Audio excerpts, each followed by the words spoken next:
All right, so we're diving into some seriously cool stuff today, huh? AI and art. It's a hot topic, that's for sure. No kidding. You've given me a ton to think about with all these research papers, court cases, even philosophical stuff. Where do we even start? Well, let's jump right into the deep end, shall we?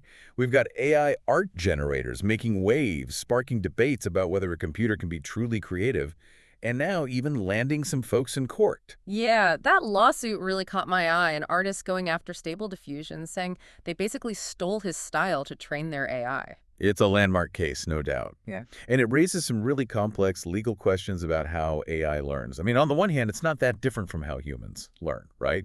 We observe, we process, we synthesize information, but AI does it on a massive scale, vacuuming up data, and often without any regard for copyright or permission. Okay, that's kind of scary when you put it like that. Right.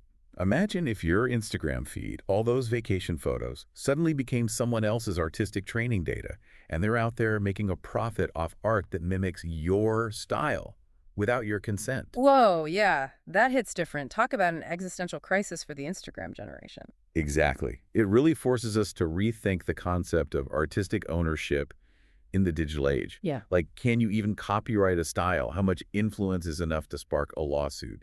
These are questions courts are grappling with right now. Wild stuff. Okay, so shifting gears a bit, you also sent over this study about how people react to art supposedly made by robots, and let me tell you, it really messed with my head. Oh yeah, that one's a classic. Participants were shown a bunch of artworks, some made by humans, some supposedly by robots. But here's the kicker. People were way more likely to call a robot's work art if they thought it was created intentionally, not just randomly generated. So you're telling me a bot flinging paint on a canvas on purpose makes it high art? I mean, I get it, but it's also kind of hilarious. It is pretty funny when you think about it like that. Right. But it also highlights something really important about how we perceive and value art. Even if we can't ask a robot about its feelings or its message, we still project our own interpretations onto it. We look for intent, even where there might not be any. It's like the art world equivalent of it's the thought that counts. Yeah. Exactly. And this idea of intent, whether real or perceived, it ties into centuries-old debates about the very nature of art. Does art need a conscious message, an emotion behind it, to be considered valid? This study suggests that even the perception of intent influences how we value and interpret what we see. So intent is key, even when it comes to robots making art. Okay, I can get behind that. And it actually makes me think about the whole NFT craze. Digital art selling for millions. Like we've got that piece about Meeple, right? But if a computer can spit out something unique, is it really the same as, say, an actual one-of-a-kind painting? That's the million-dollar question, isn't it? And this is where the whole nature of digital art gets really interesting. See, a digital image can be copied endlessly. There's no original, not in the traditional sense. So how do you assign value to something that exists everywhere and nowhere at the same time? Yeah, it's not like you can hang a JPEG on a wall and call it a day. Right. So it challenges this idea that art needs to be scarce, a one-of-a-kind object to be valuable. But people are still dropping serious cash on NFTs. So what are they buying into? Is it all hype or is there something more there? Well, the source does mention the speculation bubble for sure, people hoping to get rich quick off the next digital masterpiece. But there's also this idea of owning a piece of digital history, a unique entry on the blockchain. Even if the image itself is easily copied, the NFT acts as a kind of digital certificate of authenticity. It's like saying, I own the original idea, the code behind this creation. So it's like the art market met the stock market in the digital world and had a baby. Something like that. But before we spiral down that rabbit hole, we also have those student perspectives on AI and art, from Creativity and Artificial Intelligence, a student PPDF. Oh, yeah. Tell me more about that. I always find it fascinating to hear from the next generation of artists. What are their thoughts on all of this? Well, what's interesting is that a lot of them don't see AI as a threat, but as a potential tool, even a partner in the creative process. So instead of replacing artists, AI becomes like the ultimate creative assistant. Exactly. They talked about using AI to overcome creative blocks, to visualize ideas, even to handle the more technical aspects of their work so they're free to focus on the bigger picture, the concept itself. It's like having a brainstorming buddy who's also a Photoshop whiz, available 24/7. And speaking of powerful AI tools, you included a deep dive on Midjourney, which I'll admit I've been playing around with a bit myself. Oh, it's a fascinating one for sure. JDSAA Volume 4, Issue 2, page 4258.pdf breaks it down really well.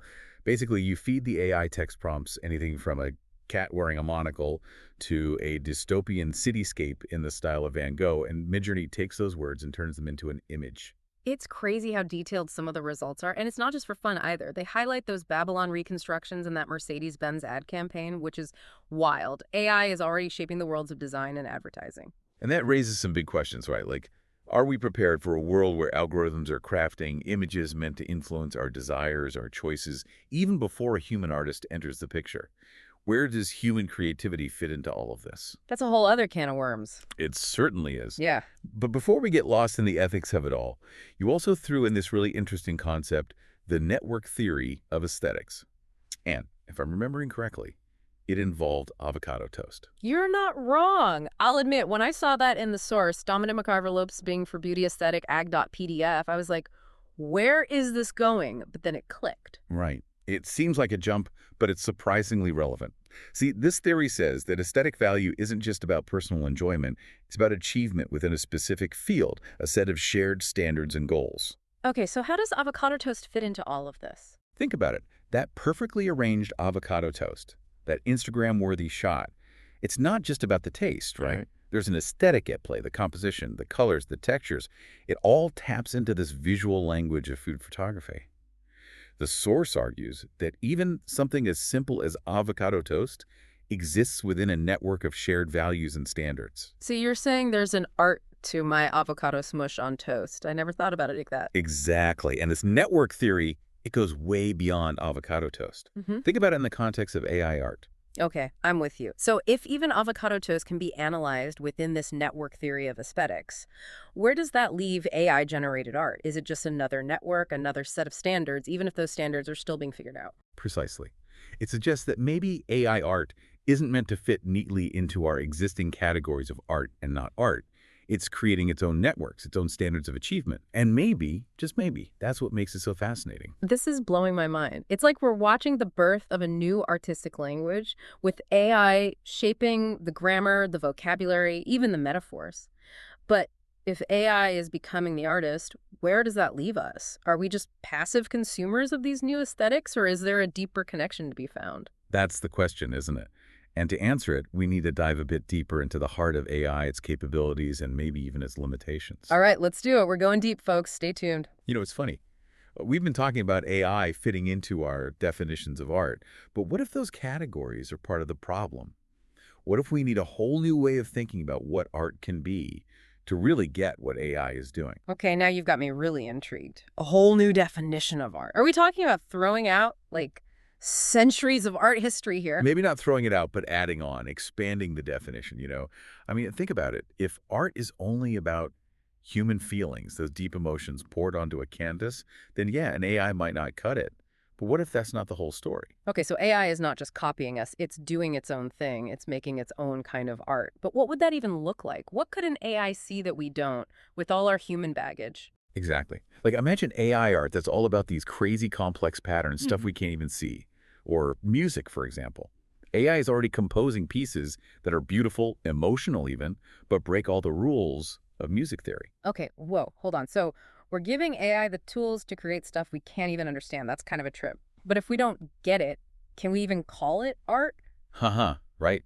That's the heart of it. It's like AI is showing us our own limits. Maybe with AI art, it's less about figuring out the message and more about just like experiencing it, letting those new aesthetics, those weird, beautiful things wash over you. I like that. It's not about AI becoming the next Picasso, but about pushing us to grow, to open our minds about what art can be.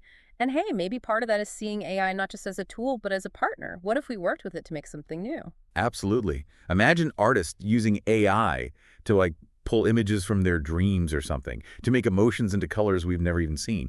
AI could be the bridge between what we can imagine and what we can never make on our own. Whoa, that's powerful. Artists and AI teaming up. But wait, who actually owns that art? Is it the artist, the AI programmer, the algorithm itself? That's the million-dollar question. Yeah. And honestly, I don't think we have a good answer yet. This goes back to those legal battles we talked about before. Like, we need new rules for art in the age of AI. Because if we're too scared to even try, we might miss out on something incredible. It's like we're on the edge of something huge, a whole new kind of art. One where the lines between us and the machines, the creator and the created, all get blurry. But look, we got to be real. With all this potential, there's also, The downsides, the risks of letting AI run wild with our creativity. Yeah, exactly. So next, let's dive into the potential pitfalls of AI art. The ethical gray areas, the fears that come with giving machines so much creative control. Okay, so we've covered the amazing potential of AI art, how it could totally change what art even means. But let's get real for a sec. There's got to be a downside, right? Definitely. Like any powerful technology, there are risks. And Yep. with something as, I don't know, fundamental as creativity, we got to be super careful. So where do those concerns start? What are people actually worried about? Well, one big one is AI being used to make, like, fake stuff or even harmful stuff. Think deepfakes, but for art. Oh, wow. So like images designed to trick people Right. or push some kind of agenda. Exactly. And that's just the tip of the iceberg. What happens to artists, to people, if AI can pump out 1,000 masterpieces a minute? Does anything mean anything anymore? That's what freaks me out a little, honestly. Like, is my job safe? Is any artist's job safe? It's a valid question. We might see some jobs disappear. Yeah. But we'll probably see new ones pop up too. Think about it. Someone's got to direct these AIs, right? Tell them what to make. So instead of artist, it'll be AI whisperer or something. I could get behind that. Right. And this is where that network theory we talked about comes back in. If AI art is everywhere, then human-made stuff, that'll be what's special. Because it's us. Our flaws, our emotions, that's what AI can't fake. So it's not a competition, but more like two sides of the same coin, Mm. pushing each other further. Totally. But we got to be smart about it. Talk about the ethics, set some ground rules, make sure we're using AI responsibly. Because what art looks like in the future, that's up to us to decide. So it's not can AI make art? It's what can we create together? Now you're getting it. That's the real question. This whole deep dive has been mind-blowing. From lawsuits to avocado toast, who knew AI art would take us to so many places? That's the power of art, right? Makes Right. you question everything. No kidding. So to everyone listening, next time you see some AI art, don't just scroll past, really look at it. Let it mess with your definitions. Who knows? It might just change how you see the world.